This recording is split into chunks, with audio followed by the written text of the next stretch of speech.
não gritei com ele, eu apenas disse, de forma educada, sem bater palma, sem criar qualquer tipo de alarde no avião que a gente se acostumou ano passado, nos anos anteriores. Eu simplesmente conversei com ele, cara a cara, um ser humano falando com outro ser humano, que eu tinha vergonha do STF. Falei isso com o máximo possível de respeito, não apenas respeito pelo cargo dele, mas respeito também pela instituição que ele representa e por se tratar de um ser humano. Nós temos que falar com outros seres humanos, por mais que a gente não goste deles, com educação e com urbanidade, porque isso faz parte da civilização. O ministro, na sua vaidade, ele se sentiu ofendido. Sim, correto, ele se sentiu ofendido, Marcos. E aí, ele mandou um funcionário do STF me prender. Qual o crime? Alguém sabe o crime que eu fui preso? Alguém tem alguma ideia? Alguém falou desacato aí, né? Alguém falou crime contra a honra. Na verdade, não teve nenhum crime. Eu fui conduzido pelos agentes da Polícia Federal depois, porque primeiro eu achei que esse sujeito era um policial, e ele não era policial. Eu fui conduzido pelos agentes da Polícia Federal e eu perguntava, qual é o crime? Ainda não tem crime. Eu estava na superintendência da Polícia Federal e perguntei, por que eu estou preso aqui? Nós ainda não sabemos. O ministro vai decidir qual é o crime. Então, vejam bem, nós estamos no ano de 2019, todo mundo gosta de falar que a nossa Constituição é a Constituição cidadã. Uma pessoa, plena luz do dia, com... Quantas pessoas cabem num avião, esses Boeings? Não sei, pelo menos umas 120 pessoas no avião de testemunha, testemunharam uma pessoa sendo presa, sem crime, sendo levada por policiais, sem crime, por um crime de opinião. Todo mundo fala, ditadura é isso, ditadura é aquilo. O que é ditadura? Porque a gente pensa em ditadura, a gente pensa num soldado, num policial, batendo na gente com cacetete. Ditadura é qualquer coisa que dita, qualquer coisa que impõe a força e desobedece as regras, né? E as regras foram desobedecidas. A gente presenciou isso. Então, a gente vive o pior mundo das ditaduras, é aquela que a gente se sente impotente. Eu fui preso por uma ditadura. É uma ditadura da toga. Por que isso vai fazer diferença na vida de vocês? Vocês estão aqui para pegar a presença na chamada, estão no último dia de aula, parabéns a todos. Por que é importante estar aqui? A faculdade ganhar dinheiro, sim, mas melhor que ganhar dinheiro é gastar bem o dinheiro e ter qualidade de como a gente gasta o dinheiro. Então, esse debate aqui, ele vai além de você ganhar o dinheiro. É você ter uma qualidade na sua vida e da sua família para gastar o seu dinheiro. Esse debate aqui é para construir o esqueleto que uma sociedade precisa.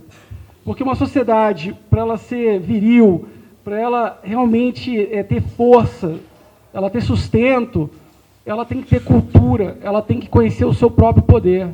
Então, ali, quando eu estava de cara a cara com o ministro do STF, o Ricardo Lewandowski, não era uma pessoa de um partido, de uma ideologia, era um cidadão expressando um sentimento. É proibido sentir orgulho de alguma coisa? Algumas pessoas podem falar que foi falta de educação. Falta de educação é crime? Não, falta de educação não é crime. Eu aceito discutir falta de educação com vocês. Isso aí, cada um pode ter a sua própria concepção e achar que foi falta de educação. Mas crime jamais poderia ser. E qual que é o problema de tudo isso? O problema de tudo isso é que o ministro Ricardo Lewandowski está solto. E o que isso afeta a sua vida? Hoje, eu posso dizer que a vida de cada um de nós é afetada 100% pelos ministros do STF. Parece besteira vir repetir essa história, mas hoje o ministro do STF, ele ele governa, decide se vai vender ou não estatal, ele administra o país, ele legisla, sem entrar nos méritos do assunto da homofobia. Eu acho que todas as crenças, todas as minorias, todas as orientações, todas as raças, todas devem ser respeitadas, e eu acho que deve haver um regramento sobre isso, sim, para proteger, óbvio.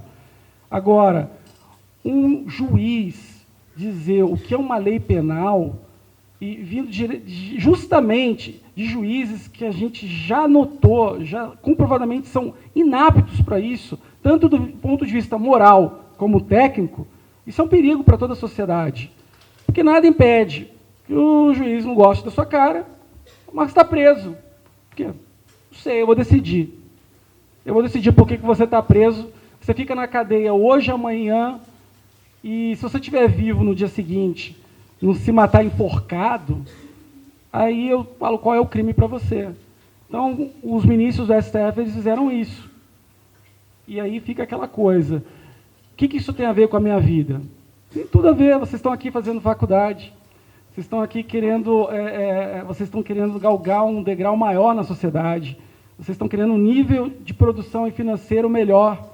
E o que tem a ver o ministro do STF? Tudo, porque tudo no país, economia, administração, passa nas mãos do ministro do STF.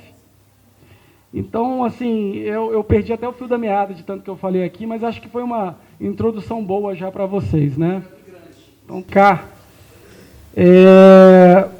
por ser favorável à lei né, que criminaliza o abuso de autoridade. A gente já tem uma legislação, mas ela não funciona bem, né? Assim, a gente fica naquela questão. O Brasil já tem muita legislação, já tem tudo tipificado. O problema do Brasil é excesso de leis. Vocês vão ouvir isso muito e vocês não vão concordar com isso no começo. No começo vocês vão achar que tem que ter excesso de leis, aí depois vocês vão começar a achar que tem que cortar um pouco a gordura.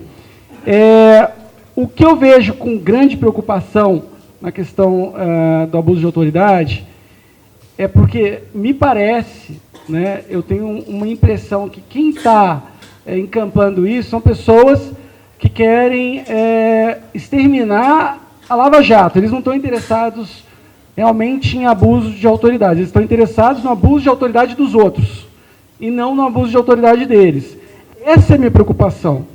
Quando eu vejo que o Renan Calheiros é um dos sujeitos que está encampando essa medida, eu não vejo com bons olhos. Se fosse o Deltan Dallagnol ou o Moro encampando esse projeto de abuso de autoridade, aí eu ia olhar com outros olhos. Por que acontece?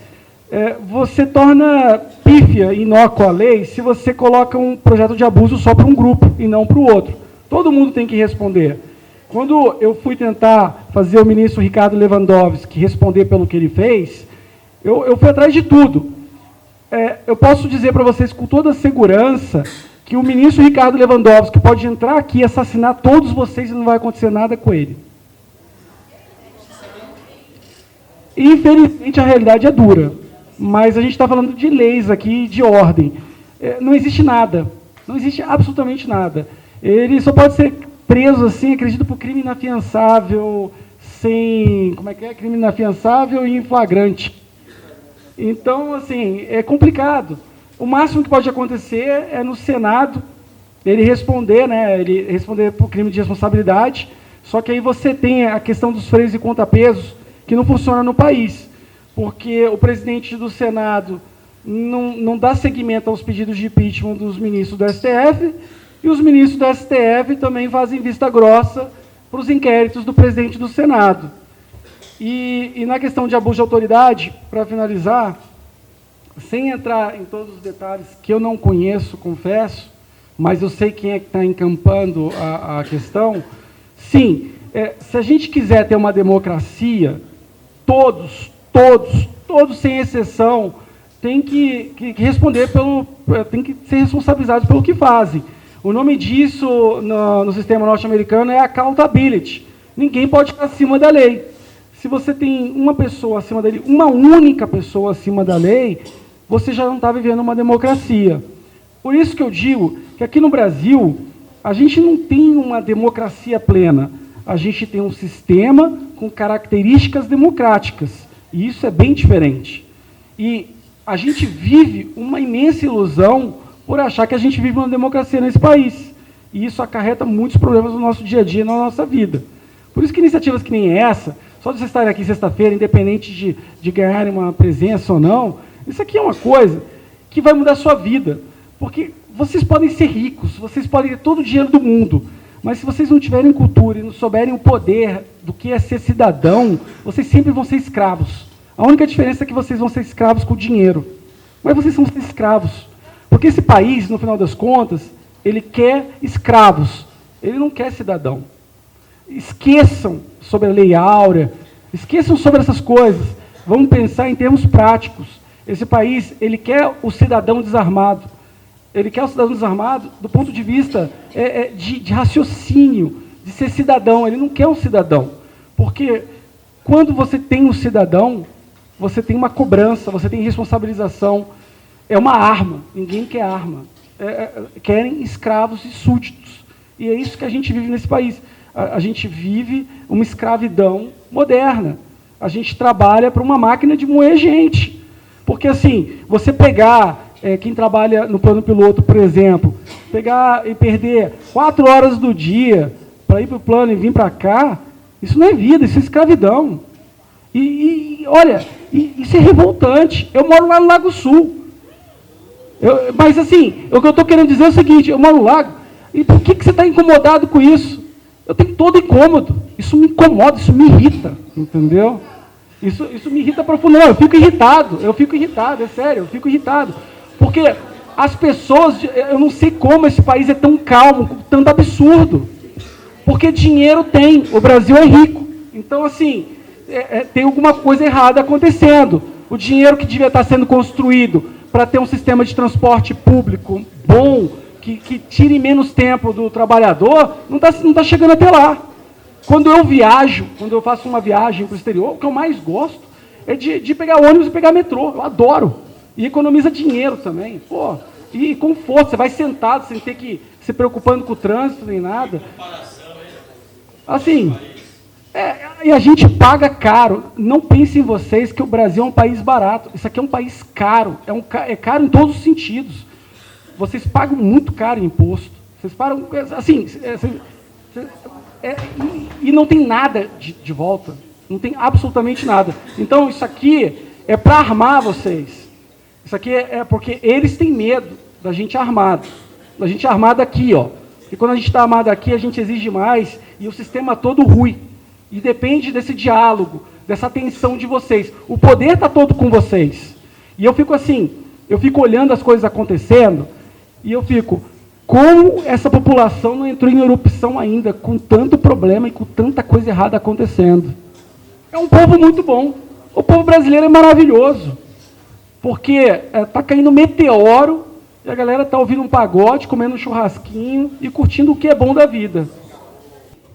Advogado, em 2016, se eu não estou enganado, na conversa com um dos procuradores da Illinois, esse é o nome, né, do Ministério Público, em Curitiba, Moro, segundo as conversas do não do jornal mesmo, cara?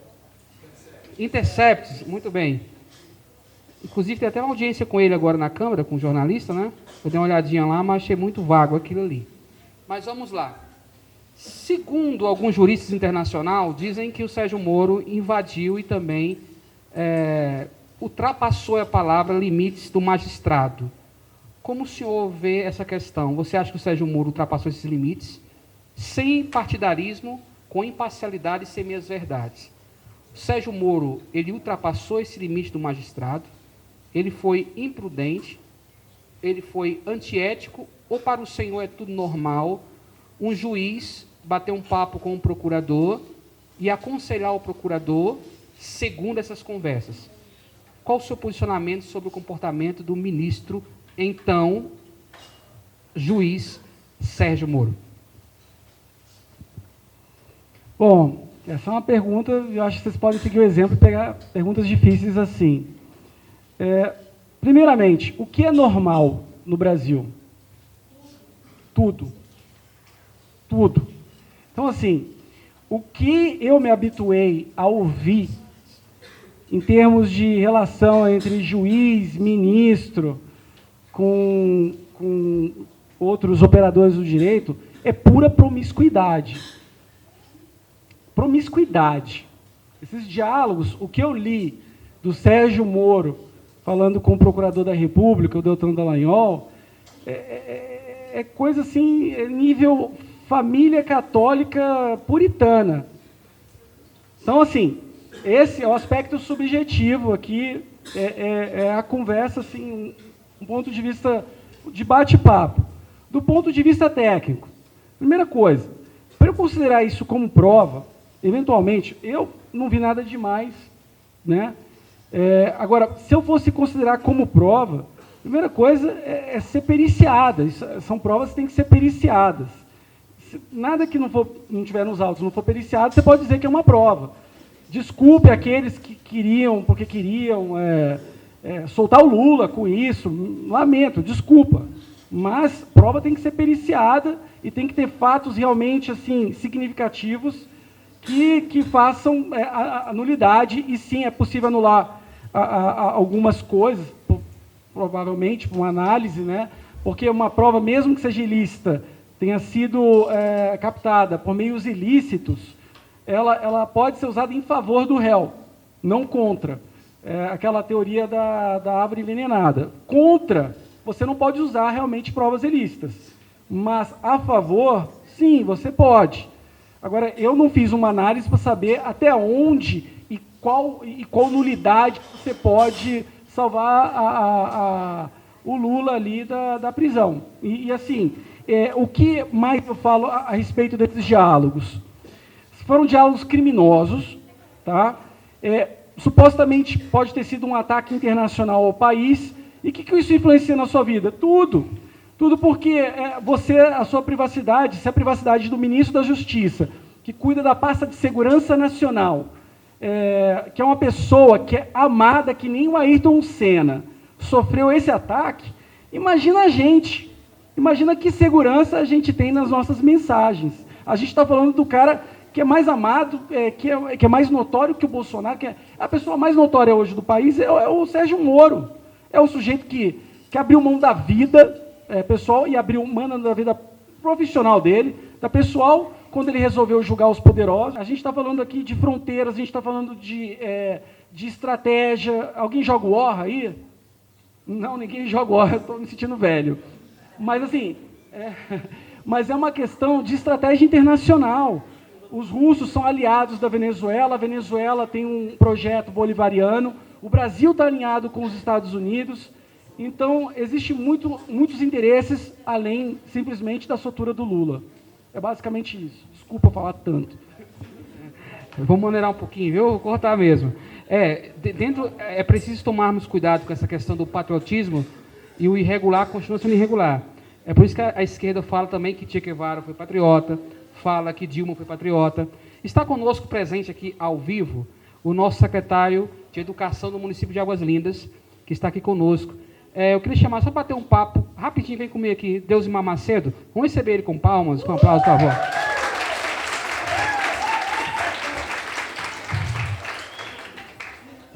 Deusimar, que é secretário de uma das pastas mais importantes do município, secretário de Educação. Deusimar, como você vê um debate, o primeiro debate universitário, é importante para o município, para o entorno, um debate dessa magnitude? Sim, eu vejo importante a nossa juventude estar na faculdade, daqui a pouco vai estar todo mundo formado, né? E diante de tudo que a gente está vivendo no país, essa discussão ela tem que acontecer aqui mesmo, porque são vocês que futuramente vai estar ocupando os espaços políticos, os espaços de administração do nosso município, as empresas que vão estar comandando o nosso país, as salas de aulas, né? Aqui tem estudante de pedagogia. Então, vocês têm um papel muito importante, terão na formação de uma geração, né, aí para frente. Por isso a importância do debate, da discussão. Existem alguns pontos que a gente concorda, existem pontos que a gente discorda, né? A democracia tem um preço e a gente precisa pagar esse preço, né? Então, e precisamos respeitar as instituições, né, democraticamente, no caso do Congresso eleito, o presidente eleito. Se a gente discorda ou não, vamos para o debate, vamos discutir, e se está ruim, vamos mudar na hora do voto, não é verdade? Eu só acho que essa questão de golpismo, tal, isso já passou, isso não existe. Eu acho que a gente tem que discutir mesmo, e se tem que tirar no voto. Tá bom? Obrigado, meu amigo. Sucesso na secretaria. Eu preciso sair, não vou poder ficar até o final, mas parabenizo, tá, vocês por vir aqui e estar discutindo com a nossa juventude essa Brincadeira não, o cara veio do Lago Sul, você viu? essa questão que é importante. Ele veio de helicóptero. Eu disse, tem vergonha do Lago Sul, venha morar em Águas Lindas, viu, pai? Ó. Agora vamos abrir, cadê a câmera daqui? Agora vamos abrir para vocês. Qual o primeiro ou a primeira que vai fazer a pergunta aqui sobre os temas? Vamos lá, gente? O pessoal da Linear diz que é um pessoal muito inteligente, principalmente da turma de Direito, de Psicologia, de Gestão. E aí? Vamos lá, quem vai ser o primeiro a perguntar? Vamos, gente. Vamos lá. Vamos então, ó. Eu não vou ficar satisfeito enquanto um de vocês não perguntarem. Fica à vontade, é pauta livre. Vamos lá, vem aqui na frente perguntar. Vem aqui, corre, vem. Vem, cara. Vem cá, cara. Vem cá, ó. Vem cá aqui, ó. Isso, vem pra cá. Quer bater um papo com você, vem cá. Chega aqui. Tá todo style aí, mano. Vem cá.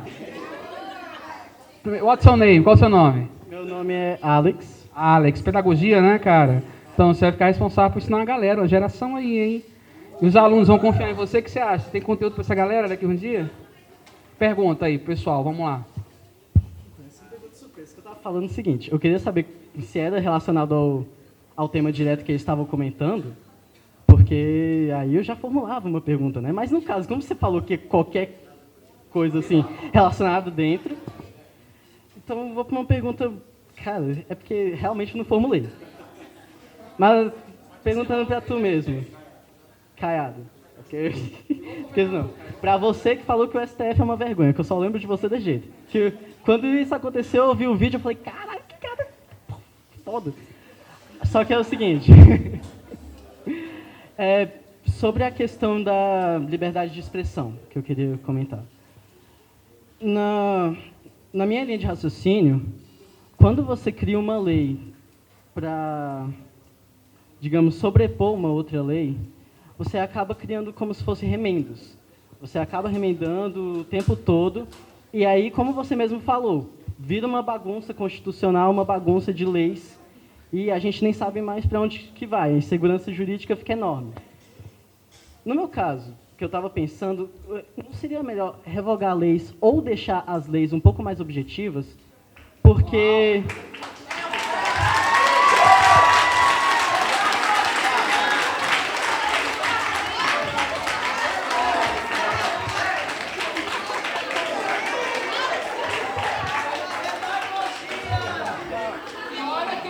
não.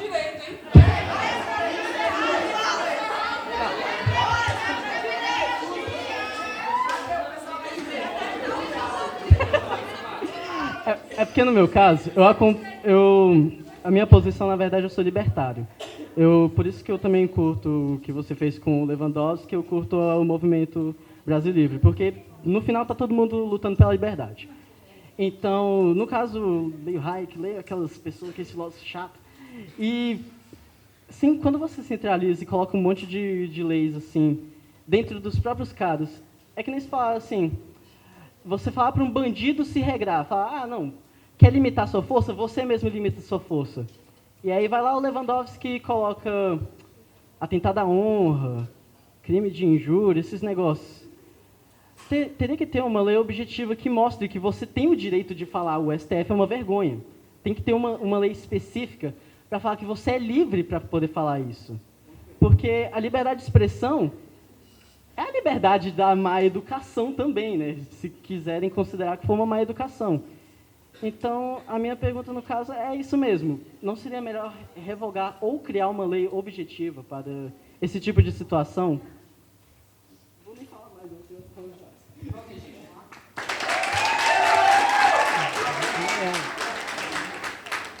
Me desculpa, qual é o seu nome? Alex. Assim, eu fico oscilando entre otimismo e pessimismo em relação ao país, mas quando você falou todas essas coisas, realmente eu vou sair daqui completamente otimista. Porque eu vivi até esse momento da minha vida para descobrir só agora... Quantos anos você tem? Tenho 17 anos, tá. Eu fui descobrir só agora isso que você falou, que um dos principais problemas do país, do Brasil, e é uma forma de dominação, isso é uma forma de dominação, a gente está falando, de novo, aquela história de escravidão e ser livre. E o que a gente está falando aqui é de ser livre, verdadeiramente livre. Que, desculpa, se você sai de casa e vai à padaria, você tem medo de ser atropelado, ser assaltado, ser sequestrado, ser molestado, ser estuprada, você não é livre verdadeiramente. Você não vive a liberdade, a essência da liberdade. Você vive uma coisa que parece a liberdade. E o que é necessário? É necessário, sim, ter objetividade nas leis. Quando você tem uma Constituição gigantesca, que nem a nossa, que os estudantes de Direito estudam uma das características... Você é estudante de Direito? Não? É a segunda maior do mundo, não sabia desse dado. É a característica de ser uma Constituição analítica. O que acontece? É uma forma de poder, porque quanto mais você insere regramentos, e no caso, vocês vão ouvir isso ou não, porque eu gosto de falar isso, que a nossa Constituição, ou ela não existe mais, aquela Constituição que foi promulgada, né? Ou ela é uma Constituição Frankenstein, porque ela é cheia de remendos. Ela é cheia de remendos, ela é pior que o Frankenstein. O Frankenstein é lindo perto da nossa Constituição Federal. Está em quê? Eu não sei. Eu falo que a nossa Constituição ela é uma espécie de periódico. O nosso direito é todo periódico. A única coisa que não é periódica são as cadeiras do STF. Os caras estão ali e não querem sair de lá nunca mais. E nem eles a gente pode ter mais segurança.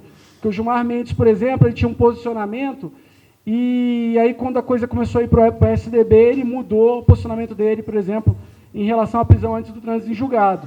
Porque ele tem um posicionamento de acordo com o réu. Aquele ali pode ser preso em segunda instância. Não, agora está chegando no Aécio Neves no PSDB. Não pode ser preso em segunda instância. Então, tem que ter regras objetivas. E o que acontece? Quanto mais regra você insere no ordenamento, mais confusão você tem. As pessoas tem que ter disso, tem que ler aquilo. Isso vira uma confusão. E aí o que essa confusão faz? Essa confusão dá poder aos intérpretes da lei, aos legalmente constituídos para tanto, que são os ministros do STF. Eles dão a última palavra na lei. Quanto mais confuso, mais regramento tiver o país, melhor para o poder para ele, mais poder eles vão ter. Porque eles dizem o que é a lei, o que é o poder, o que é a Constituição e o que não é. Então, eles acabam se tornando de juízes, eles viram sacerdotes. Porque a diferença entre um juiz e um sacerdote é porque o sacerdote ele não precisa de uma regra escrita para poder fazer uma interpretação de lei. O sacerdote é metafísico. Ele olha para o ar, olha para o céu, olha para um pássaro e fala os agúrios. Estão voando 3 pássaros juntos numa formação triangular, então significa isso. Ele vira um intérprete, um sacerdócio. E isso torna a gente escravo, porque ele não é um sacerdote, ele é um servidor público. E aí, será que a nossa Constituição tinha que ser mais objetiva? Eu acredito firmemente que sim. Você pega a Constituição norte-americana, ela é bem sintática, ela é bem objetiva, e isso torna ela mais simples e torna mais fácil de cumpri-la. Então, você está completamente coberto de razão. Parabéns por esse grande raciocínio. E assim, as pessoas, espero que cheguem a essa conclusão também. Tem que simplificar. Quanto mais simplificado, menos Estado, menos regras, menos leis, melhor vai ser a sua vida. Tá bom? Então, é o mesmo problema. Tem uma guerra interior que se luta dentro das faculdades de Direito por uma perspectiva do direito vis-a-vis, ou seja, ao pé da letra, contra uma perspectiva do direito que é reinterpretativa. E eu acho que o que está trazendo maior insegurança jurídica é isso. Então, o tribuno hoje, o juiz supremo, ele faz essas novas interpretações, por consequente, ele perde credibilidade, Por consequente, outros tribunos usam dessa falta de credibilidade para fazer manobras políticas, para se aproveitar dessa ou daquela situação a favor do seu grupo político, e, por ser consequente, o STF e os demais tribunais perdem toda a respeitabilidade que precisam ter para serem impopulares. Porque a verdade é o seguinte, não existe nenhum tribunal superior no mundo que seja popular. A ideia de você ter um Supremo Tribunal Federal é para que ele seja impopular, é para que ele tome decisões contramajoritárias que só podem ser tomadas por uma espécie de última instância. É para isso que existe essa instituição.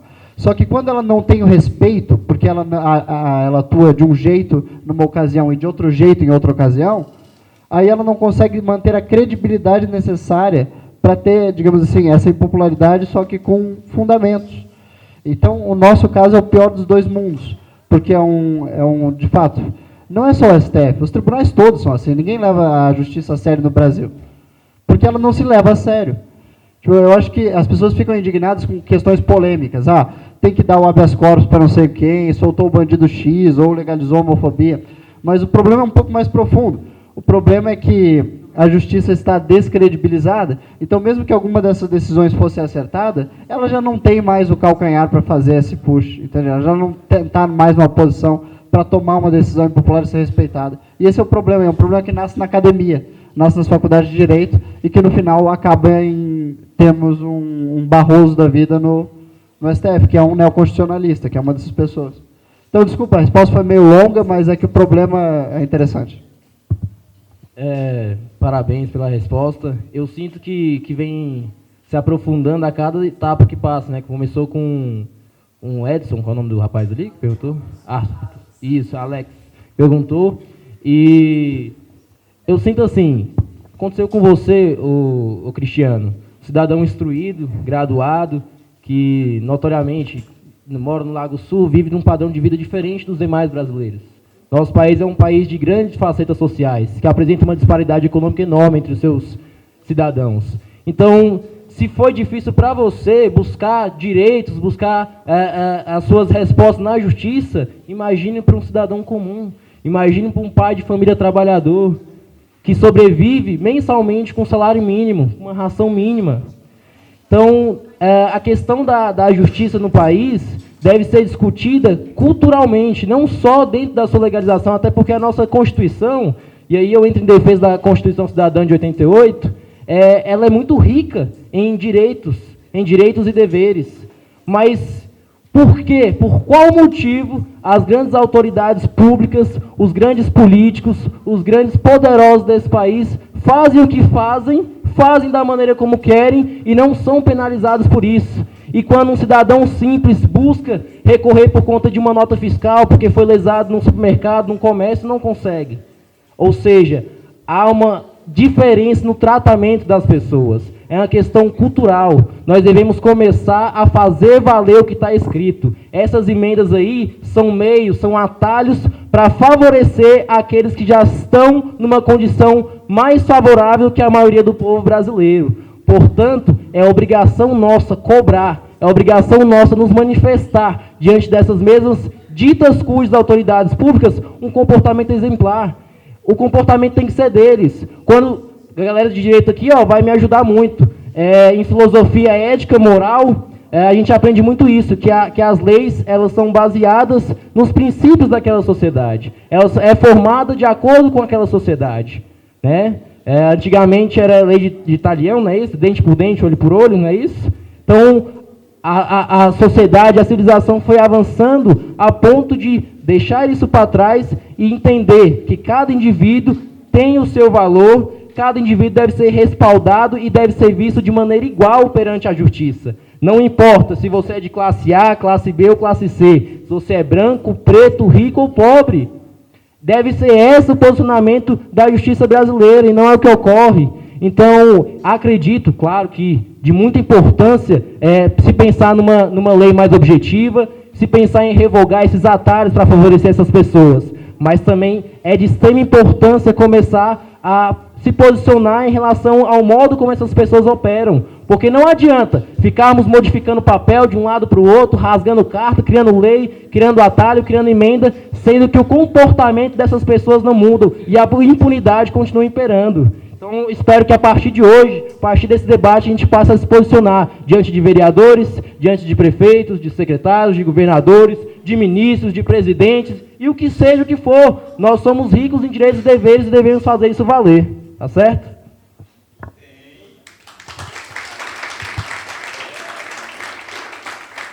Eu queria fazer uns adendos. A gente tem passos para frente e passos para trás. Roma tem uns 2000 anos, assim, da época da República, mais ou menos. Eu sou ruim de datas. Acho que Jesus morreu já na época do Império. Mas Roma, na época da República, né? Então era antes de Cristo, né? Então tem mais de 2000 anos. Eles tiveram as famosas leis das 12 tábuas. As leis das 12 tábuas, basicamente, foi o seguinte: você tinha os plebeus em Roma e tinha os patrícios, e os plebeus não tinham direitos. O direito era dado pelos sacerdotes, que diziam que era lei e o que não era lei. Os plebeus ficaram espertos e falaram: não, a gente quer que vocês comecem a escrever as coisas, porque vocês manipulam a lei de acordo com o interesse de vocês, e a gente contribui aqui para essa república. E aí eles começaram a evoluir o direito e codificar esse direito. No Brasil, a gente vive algo semelhante, porque a partir do momento que a lei ela é ditada pela cabeça de uma pessoa e não pelo que está escrito, você vive uma insegurança.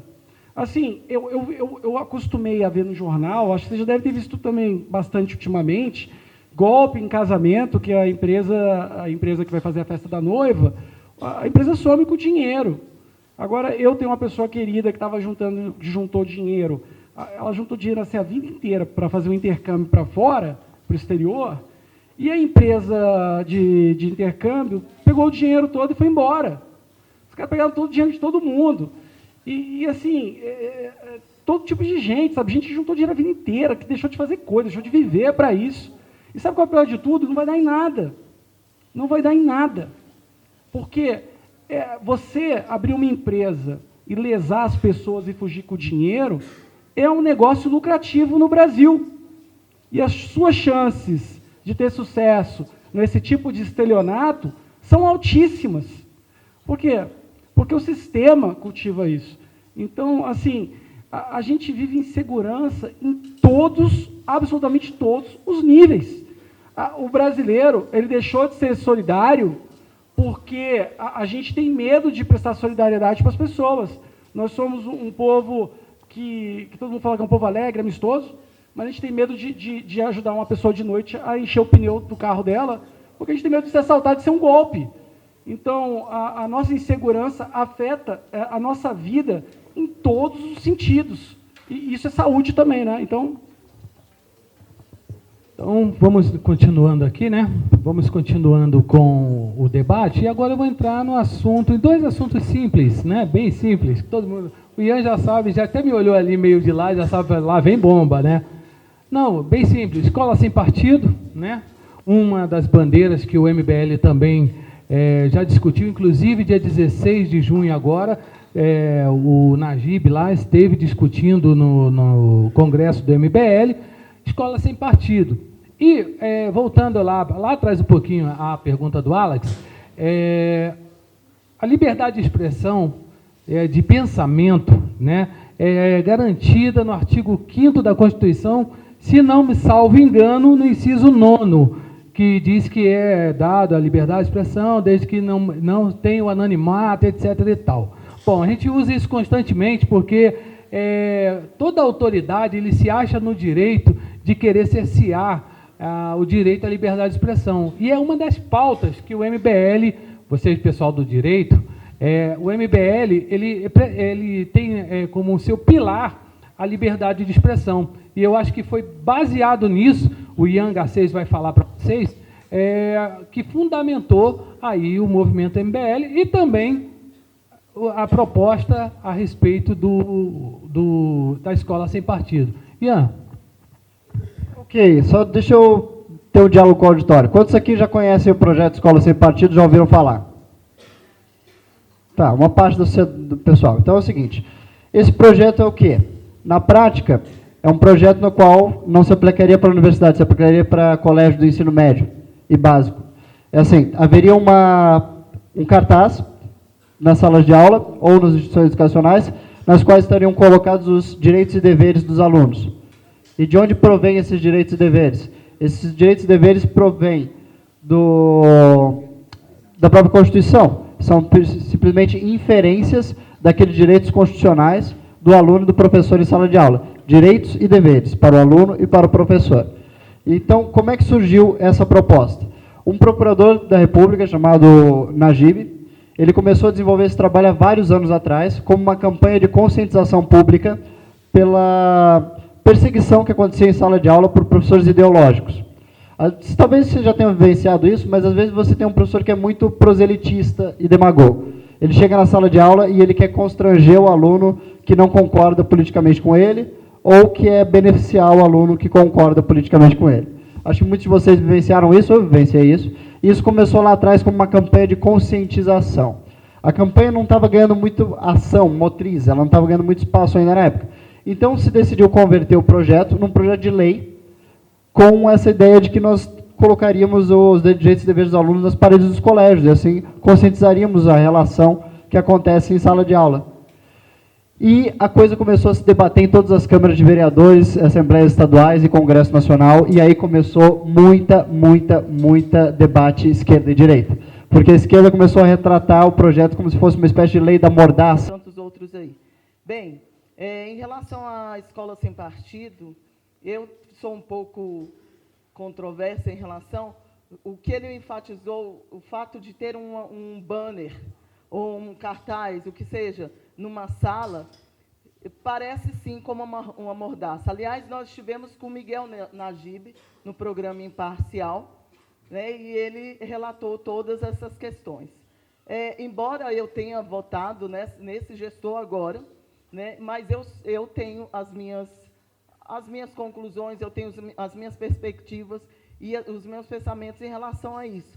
Como pedagoga, como estudante de letras, eu acho isso inadmissível para um professor ter que ter uma lei, até porque agora nós temos aí alunos que podem entrar com um celular e sair filmando o professor e dando tapinha no bumbum, né? Isso pode. Agora, a gente tem que ter a boca fechada, amordaçada, para que tenhamos um cartaz ali para nos impor como que nós devemos agir, sendo que nós sabemos como devemos agir. Mas aqui eu quero dizer, em relação também, reiterar o que o Cristiano falou, se nós não tivermos um pensamento como esse menino Alex, como o Mauro, que só tem 17 anos, eu acabara de entrar em uma sala ali e chamei os alunos, os convidei. Você é político? Você é político? E aí eu os convidei para participar aqui. Louvável vocês estando aqui. Vai ser pessoas assim que irão mudar para 2020 e e perpetuar os outros as possíveis eleições. Quando a gente tem pensamentos assim de jovens, porque outrora, na minha época, não tinha essa percepção de pensamento, esses adolescentes, né? Por quê?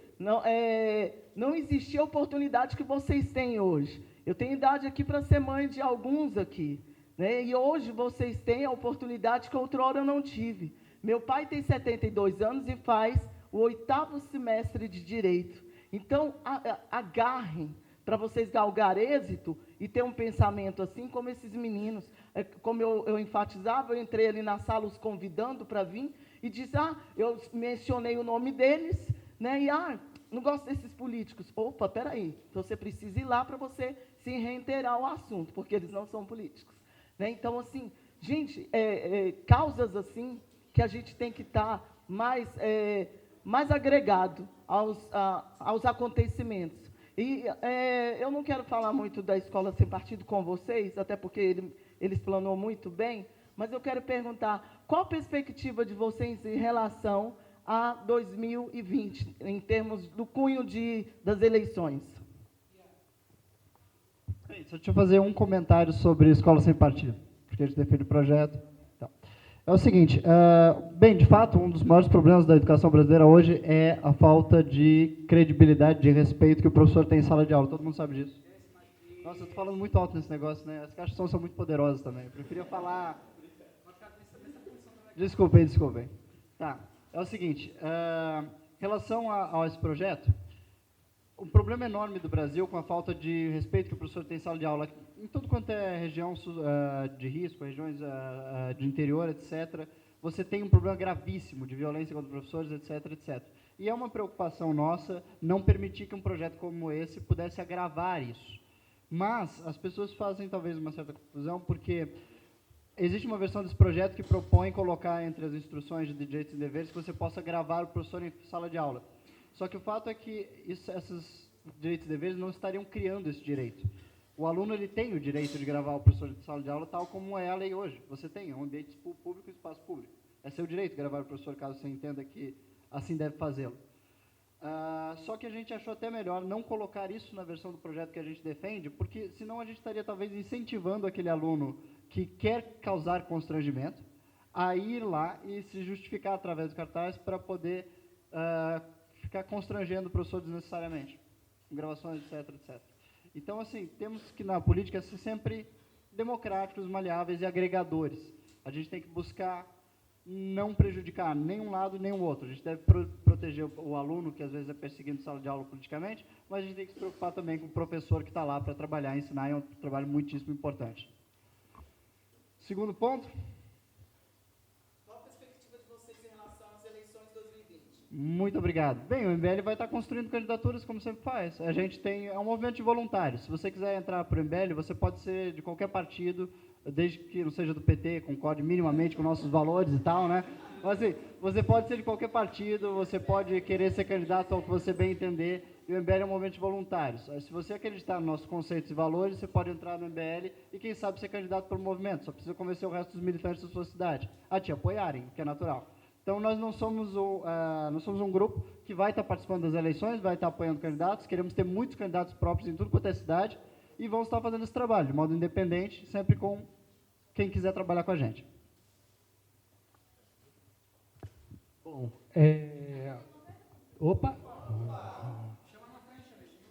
Vem aqui, por favor. Isso. Só cuidado aqui com os fios aqui. Então, assim, gente, quem não entendeu, o MBL não é partido político. O MBL é um movimento de militância que é em prol do Brasil, em prol de um movimento liberal, tá? Então, muita gente confunde, acha que o MBL é um partido, não. Tanto que nós temos candidatos do PSL, do Democrata, e etc, e tal, tá? Então, não é. Eu gostaria, depois eu vou até conversar contigo, da gente trazer aqui o nosso colega lá, PM do Rio de Janeiro, que é aquele que correu lá daquela manifestação dos vereadores lá, que fecharam a porta na cara dele e tudo, né? A gente vai trazer o Gabriel Monteiro aqui, para vocês depois sabatinar ele. Mas nós vamos fazer isso aí de uma outra maneira, com mais tempo, para vocês poderem, de fato, ter maior interação. Qual é o seu nome? Marilene, fica à vontade. Meu nome é Marilene, sou estudante de Direito e sou pedagoga também. E eu vi que, quando Cristiano falou que nós temos que nos armar de conhecimento, porque nós sabemos que um povo arrojado de conhecimento, é um povo que tem poder nas mãos. E o povo ainda, ele não conseguiu visualizar isso, porque o poder, ele emana do povo, né? E eu vi falando aqui sobre o STF, né? Dos ministros que estão lá. E nós estamos vendo o nosso país em uma baderna. Como eu vi também a professora aqui falando que hoje o aluno não respeita mais o professor, né? Que o aluno pode dar tapinha no bumbum do professor, né? E o Ian, falando que o professor ele pode ser filmado, sim, em sala de aula. Pode, sim. O que está faltando hoje em dia, além do conhecimento, é o respeito. Nós estamos esquecendo que não é professor, é um educador que deve entrar dentro da sala de aula. E esse respeito ele foi perdido entre educador e educando. Mas o que eu quero perguntar mesmo aqui, que eu estou vendo, né, é um debate, nós estamos falando de conhecimento, nós estamos falando de mudança, estamos falando aqui, deu para todos nós entender que nós queremos um país diferente. Nós queremos um país onde o cidadão tem direito. E sabemos, o jovem aqui, Mauro, ele falou também que aonde que um cidadão comum, né, vai cobrar os seus direitos por ver o cristiano que mora no Lago Sul cobrando os seus direitos e não sendo atendido. É essa visão tacanha que nós devemos deixar de lado.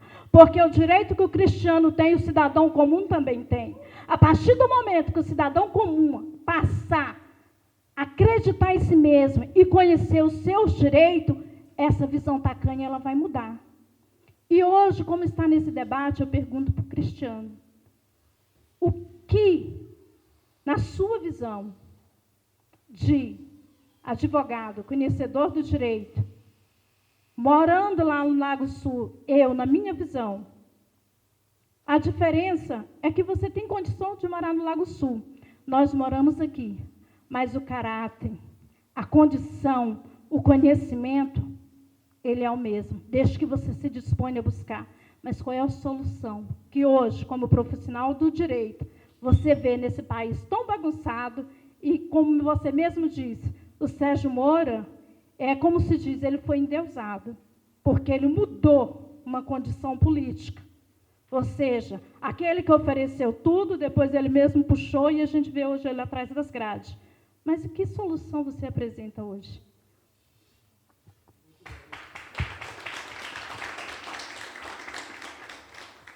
Desculpa, qual é o seu nome? Marilene. Essa é a grande questão. A solução. Eu moro lá há mais de 30 anos, eu acho que eu pisei na administração do lago umas 2, 3 vezes na minha vida.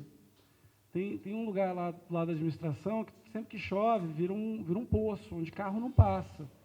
É assim há 25 anos. Ninguém nunca mudou isso. Não, deixa, mas só quando chove. Eu moro numa rua que eu fui pedir, a gente tem uma saída que tem muito movimento de carro na parte externa da rua, a gente não consegue tirar o carro porque os carros fecham. E eu falei, olha, eu vou atrás de tentar colocar uma placa aqui de preferência, uma pintura, para a gente poder conseguir sair daqui de manhã cedo. Aí o vizinho me mandou mensagem privada no WhatsApp. Faz isso não perde seu tempo não. Não perde seu tempo, não vai dar em nada. Então, esse exemplo do meu vizinho, eu acho que está enraizado na cabeça de muitas pessoas. Se eu fosse, hoje, fazer uma reflexão bem simples do país, eu acho que se essa sala aqui toda tiver a consciência, o despertar, eles já vão ficar com medo lá.